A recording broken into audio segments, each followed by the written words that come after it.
आज हम ब्रीफ करने जा रहे हैं एक अमेरिकन मूवी की जिसमें फ्यूचर के इंसानों के बारे में बात की गई है। ये मूवी है आफ्टर अर्थ, जो साल 2013 में रिलीज हुई थी। और इस मूवी में विल स्मिथ और उनके बेटे जेडन स्मिथ की जोड़ी है। वीडियो को ध्यान से देखिएगा क्योंकि इसमें रोमांच का जबरदस्त इनपुट है।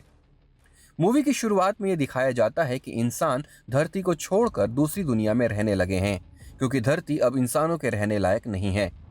इंसानों को रहने के लिए एक नए प्लेनेट की ज़रूरत है। इसके लिए यूनाइटेड रेंजर कॉर्प नाम की एक कंपनी इंसानों को बचाने का काम करती है। और ये मिलिट्री ऑर्गेनाइजेशन धरती से इंसानों को नए ग्रह नोवा प्राइम में ले जाने का काम करती है। समस्या ये है कि नोवा प्राइम में पहले से ही कुछ जिंदा लोग रहते हैं। नोवा प्राइम पर रहने वाले जिंदा लोगों ने अरसा नाम के खतरनाक जानवरों को इंसानों का खात्मा करने के लिए छोड़ दिया। अरसा नाम के ये खतरनाक जानवर अंधे होते हैं, लेकिन वो इंसानों के दिमाग से रिलीज होने वाले डर के हार्मोन को सूंघ लेते हैं और इसी स्मेल के जरिए इंसानों को पकड़कर उन्हें मार डालते हैं। एक बार फिर इंसानी दुनिया खतरे में पड़ जाती है। 1000 साल बाद यूनाइटेड रेंजर कॉर्प के वही रेंजर जिन्होंने इंसानों को धरती से बचाया था और नोवा प्राइम पर लेकर वापस आए थे, इस खतरनाक अरसा से बचने का उपाय खोज लेते हैं। नोवा प्राइम के कमांडर साइफर रेज ने एक तकनीक का आविष्कार किया जिसका नाम था घोस्टिंग। इससे वो अरसा से बिना डर के लड़ सकते थे और वो एक तरह से इन अरसा के लिए इनविजिबल थे।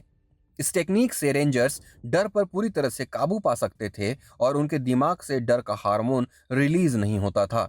इसी वजह से अरसा इनकी उपस्थिति का एहसास नहीं कर पाते थे। अगले सीन में कुछ टीनेजर्स को दिखाया जाता है जो नोवा प्राइम ह्यूमन सेटलमेंट में रेंजर्स बनने के लिए ट्रेनिंग ले रहे होते हैं। इन्हीं में से एक का नाम किटाई था, जो रेंजर बनने के लिए जी तोड़ मेहनत कर रहा था। किटाई प्राइम रेंजर साइफर रेज का बेटा था। किटाई की बड़ी बहन उसे बचाते हुए अरसा का शिकार हो गई थी, इसलिए किटाई हर रोज कड़ी मेहनत करता था जिससे वो रेंजर बन सके और अरसा से लड़ सके। इवेल्युएशन के दिन इवेल्युएटर कमांडर किटाई से कहता है कि उसके टेस्ट के स्कोर बहुत ही इम्प्रेसिव हैं, लेकिन उसका फील्ड परफॉर्मेंस एवरेज है और इस वजह से वो फिलहाल रेंजर नहीं बन सकता है। किटाई कमांडर से बात करने की कोशिश करता है, पर कमांडर उसे जाने के लिए कहता है। अगले सीन में ये दिखाया जाता है कि प्राइम कमांडर लंबे समय के बाद दूसरे ग्रह से खोज करने के बाद घर वापस लौटता है और अपनी पत्नी फेया से मिलता है। रात में वो फैमिली के साथ डिनर कर रहा होता है और किटाई से उसकी ट्रेनिंग के बारे में पूछता है। किटाई अपने पिता से कहता है कि वो रेंजर के लिए सेलेक्ट नहीं हो पाया। साइफर अपने बेटे से कहता है कि उसे कड़ी मेहनत जारी रखनी चाहिए। किटाई नाराज होकर खाने की टेबल छोड़कर खड़ा हो जाता है। साइफर गुस्से में आकर किटाई से वापस बैठने को कहता है। डिनर के बाद साइफर अपनी पत्नी फेया से कहता है कि वो कुछ रेंजर्स को ट्रेन करने के लिए एक दूसरे ग्रह पर अपने अंतिम अभियान पर जा रहा है और वहां से वापस आकर वो रिटायरमेंट ले लेगा। फेया साइफर से रिक्वेस्ट करती है कि वो किटाई को भी अपने साथ ले जाए ताकि वो देख पाए कि रेंजर किस तरह से ट्रेनिंग करते हैं। फेया ये भी बताती है कि किटाई मन ही मन अपनी बड़ी बहन की मौत के लिए खुद को दोष देता रहता है।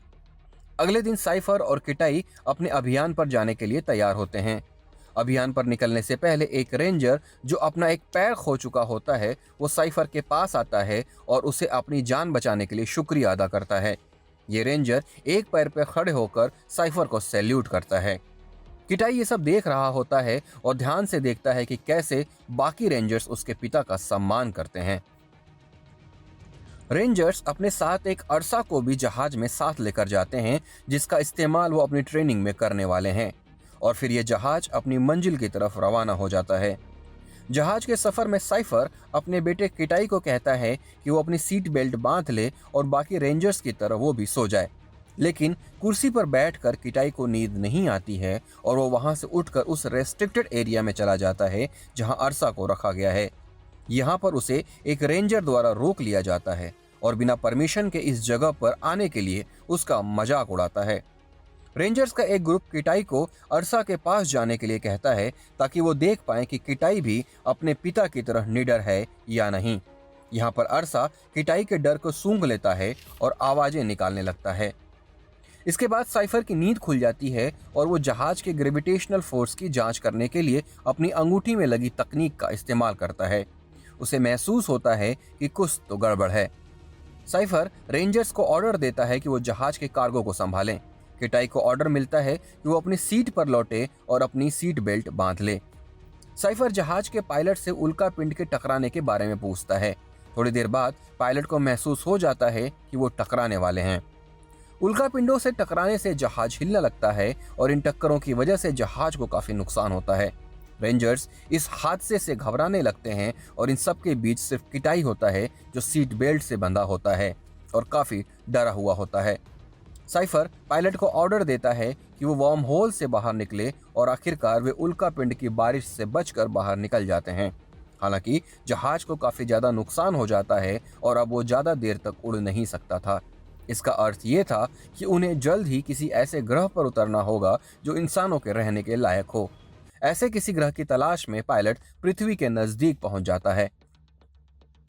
साइफर को यह विश्वास नहीं होता है कि पृथ्वी उनके रहने के लायक है, क्योंकि अंतरिक्ष के सभी ग्रहों में पृथ्वी को इंसानों के लिए सबसे खराब माना गया था और इसे इंसानों ने 1000 साल पहले ही छोड़ दिया था।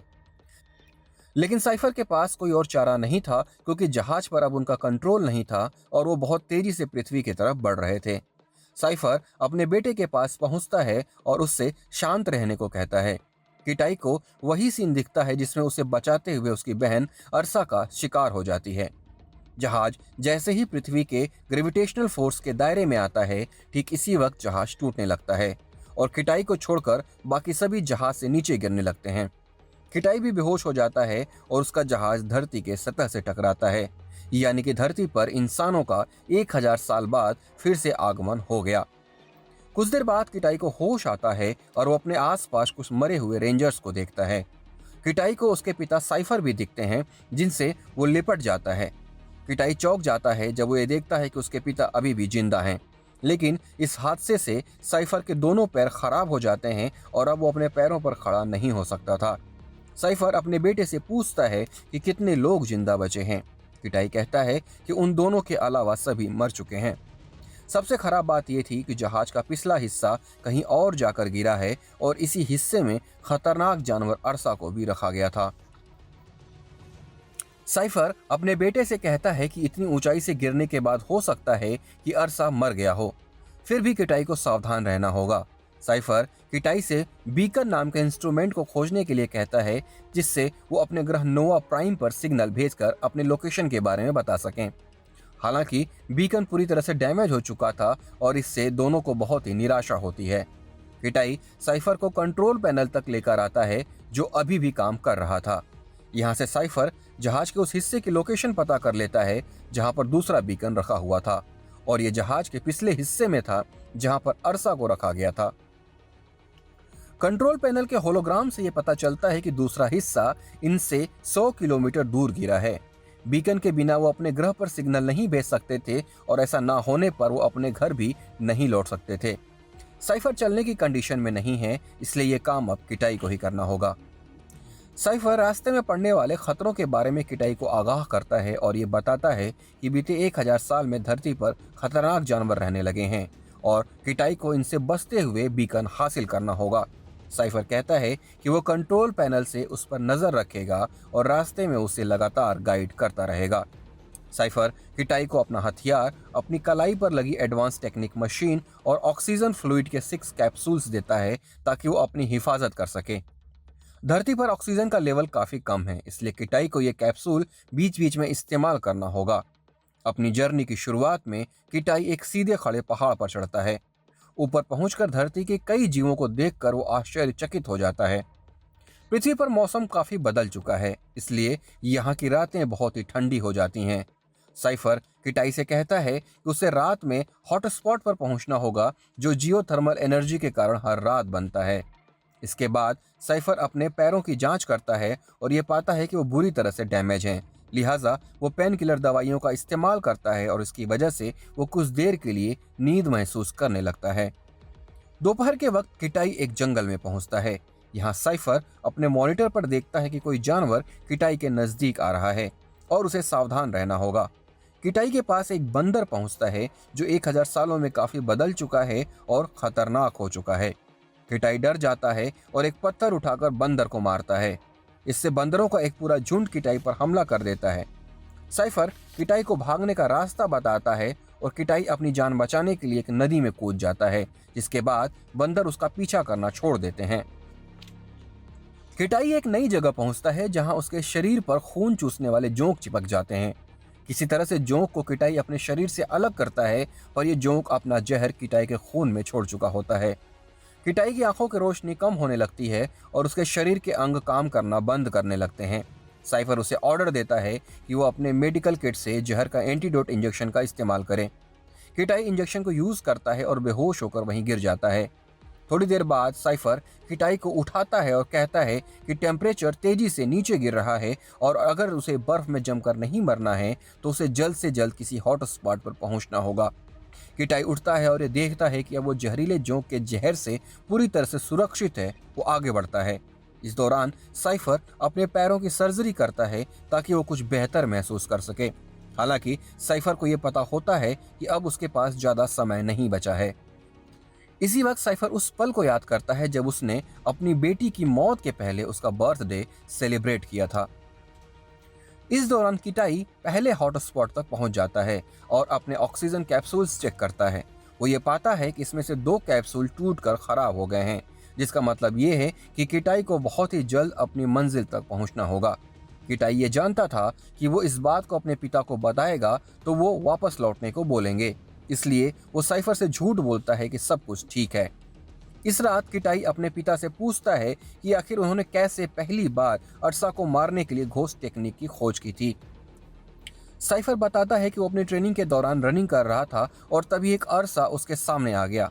साइफर बताता है कि वो डर के मारे वहीं खड़ा हो गया और अंधे अरसा ने उस पर हमला कर दिया जो साइफर के कंधे पर लगा। इससे दोनों नीचे नदी में गिर गए। अरसा उसे नदी में डुबोकर मारना चाह रहा था। साइफर कहता है कि उसे महसूस हो गया था कि वो मरने वाला है और उसने लड़ना छोड़ दिया। इस बात से उसके मन का डर भी चला गया और इसका असर ये हुआ कि अरसा उससे दूर हट गया।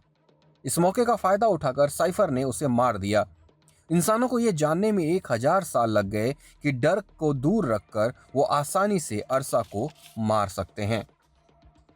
अपने पिता की कहानी सुनते हुए किटाई को नींद आ गई। अगली सुबह वो फिर से अपनी जर्नी शुरू करता है। आधा दिन बीत जाने के बाद साइफर ये नोटिस करता है कि यहाँ पर अरसा के होने के लक्षण दिखाई दे रहे हैं। किटाई ऐसी जगह पहुंच जाता है जो एक विशालकाय वाटरफॉल का टॉप होता है और अपनी मंजिल तक पहुंचने के लिए किटाई को ये असंभव सा रास्ता पार करना ही होगा। साइफर अपने बेटे से कहता है कि वो अपनी सप्लाईज को चेक कर ले। किटाई को यह देखकर निराशा होती है कि अब उसके पास ऑक्सीजन के सिर्फ 2 कैप्सूल ही बचे होते हैं। किटाई कहता है कि वो इन 2 कैप्सूल्स की मदद से ये मिशन पूरा कर सकता है, लेकिन साइफर यह ऑर्डर देता है कि वो आगे ना बढ़े और तुरंत वापस लौट आए। इसी वक्त किटाई फिर से वो सीन देखता है जब उसकी बहन ने उसे बचाने के लिए अपनी जान दे दी थी। अरसा से बचने के लिए किटाई की बहन ने उसे ग्लास के जार में बंद कर दिया था ताकि उसके डर को अरसा सूंघ ना पाए। उस दिन से आज तक किटाई अपनी बहन की मौत के लिए खुद को जिम्मेदार मानता आ रहा था। किटाई अपने पिता से बहस करता है और ये कहता है कि वो डरपोक नहीं है। साइफर उसे शांत करने की कोशिश करता है, लेकिन किटाई ऊंचे वाटरफॉल से छलांग लगा देता है। अपने सूट की मदद से किटाई हवा में तैरता है और नीचे उतरने की कोशिश करता है। किटाई को यह लगता है कि वो सुरक्षित नीचे उतर जाएगा, तभी एक बड़ी सी चिड़िया उस पर हमला कर देती है और इससे किटाई के हाथ में लगा कम्युनिकेटर टूट जाता है और अब साइफर के पास उससे कनेक्ट होने का कोई उपाय नहीं होता कि वो किटाई से संपर्क स्थापित कर सके। थोड़ी देर बाद ये दिखाया जाता है कि किटाई की आंख एक घोंसले में खुलती है और वो खुद को चिड़िया के बच्चों के बीच पाता है। इससे पहले कि वो बाहर निकल पाता, वहां पर तेंदुए का एक ग्रुप हमला कर देता है। चिड़ियों की माँ पेड़ के ऊपर एक तेंदुए से जूझ रही होती है और किटाई घोंसले के अंदर दूसरे तेंदुए से जूझ रहा होता है। अंत में किटाई ये पाता है कि सभी चूजे मर चुके हैं। किसी तरह से वो बड़ी चिड़िया से खुद को बचाकर वहां से भाग निकलता है।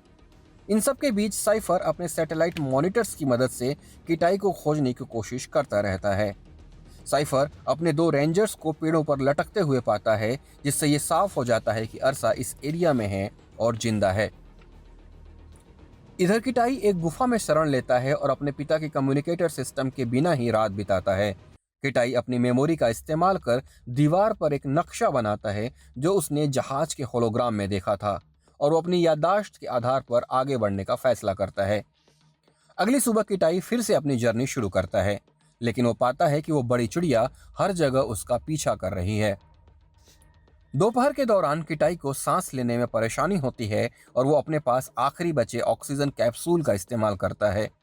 जहाज के आखिरी हिस्से तक जल्दी पहुंचने के लिए किटाई लकड़ियों से एक राफ्ट तैयार करता है और नदी के सहारे आगे बढ़ता है। कुछ समय बाद किटाई को नींद आ जाती है। वो सपना देखता है कि उसकी बहन उसके कानों में ये कह रही है कि उसकी मंजिल नजदीक है। इससे पहले कि टेम्परेचर फिर से गिरना शुरू हो जाए, किटाई की नींद खुल जाती है और वो किसी हॉट स्पॉट की तलाश करने लगता है। हालांकि साइफर की मदद के बिना वो हॉट स्पॉट नहीं खोज पाता है। टेम्परेचर तेजी से नीचे गिरता है और आसपास की सारी चीजें जमने लगती हैं।